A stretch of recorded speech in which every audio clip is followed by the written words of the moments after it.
تو اب نہیں رہا کر سکتے ہو یا اب تو اس کے بعد نہیں رہا. تو اب کس طریقے سے لکھو گے؟ یہ جملہ تبدیل کر دو گے تو جو الفاظ ہیں حالانکہ پہلے جیسا جوش و خروش تو پھول والوں کی سیر میں اب نہیں رہا. اس طرح سے آپ نے جب لکھا تو یہ جملہ چینج ہو گیا. حکومت نے پھر بھی لیکن ہندو مسلم، اب کیا کرنا ہے آپ کو؟ یہاں لکھا لیکن حکومت نے ہندو مسلم بھائی چارے کو فروغ دینے کے لیے اس تہوار کو زندہ رکھا. تو آپ کیا کریں گے؟ لیکن ہندو مسلم بھائی چارے کو فروغ دینے کے لیے اس تہوار کو حکومت نے زندہ رکھا. یہ فروغ دینے کے لیے اس تہوار کو حکومت نے زندہ رکھا ہے. اب اس طریقے سے آپ جب ترتیب بدلیں گے تو جملہ جو ہے وہ آپ کا اپنا ہوگا، الفاظ بھی آپ کے اپنے مانے جائیں گے کیونکہ وہ کتاب سے میچ نہیں کرے گا. آج بھی سبھی مذہب کے لوگ بڑی تعداد میں جاتے ہیں اور اس میلے میں شامل ہوتے ہیں. اس طرح سے آپ اسے تبدیل کر سکتے ہیں. تو پورے سبق کو آپ مختصراً، اب ضروری نہیں کہ آپ پورا ایک ایک لفظ کو بدلیں، دیکھ لیں، کوئی ایک جملہ لے لیں، کوئی ایک جملہ چھوڑ دیں اس میں، اور اس طرح سے آپ اپنے الفاظ میں کسی بھی کہانی کا خلاصہ لکھ سکتے ہیں اس وقت جب آپ کے ذہن میں مواد نہ ہو اور آپ لکھنے کے لیے سوچیں کہ میرے پاس الفاظ نہیں ہیں، میں کیسے لکھوں.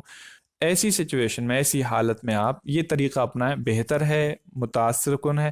اور جب آپ کچھ اسباق اس طریقے سے کر لیتے ہیں تو آپ کی ایک صلاحیت مزید الحمدللہ پیدا ہو جائے گی کہ آپ کے اندر جملوں کو ترتیب دینا اور پھر آسانی سے کسی بھی مفہوم کو بیان کرنے کا ہنر پیدا ہو جائے گا انشاءاللہ. امید ہے کہ آپ کو یہ سبق سمجھ میں آ گیا ہوگا. اگر کوئی بھی دقت پیش آتی ہے تو آپ کمنٹ باکس میں ضرور پوچھیں. اگر آپ نے ہمارے پچھلے ویڈیوز نہیں دیکھے ہیں تو ڈسکرپشن میں آپ کو ان ویڈیوز کے لنک مل جائیں گے، آپ وہاں سے وزٹ کر کے ان سے فائدہ اٹھا سکتے ہیں. اور ملتے ہیں آپ سے اگلی ویڈیو میں نئے سبق کے ساتھ. تب تک آپ اپنا خیال رکھیں. اللہ حافظ.